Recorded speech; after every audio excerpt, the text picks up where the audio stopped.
প্রিয় মুসলমান ভাইরা আমার, এই সংগঠনের দ্বিতীয় নম্বর যেই কার্যক্রমটা ছিল বহিরাগত মানুষের জানমালের নিরাপত্তা দেওয়া।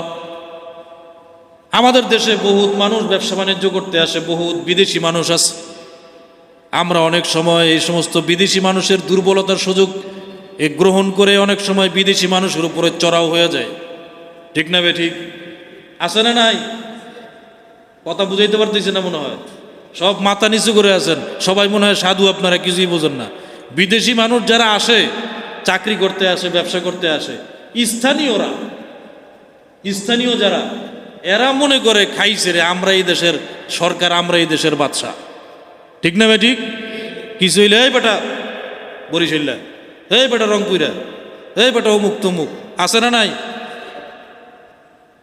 নাই মনে হয় আপনাদের এখানে? সবাই সাধু মনে হয়, এগুলি করে না মনে হয় না?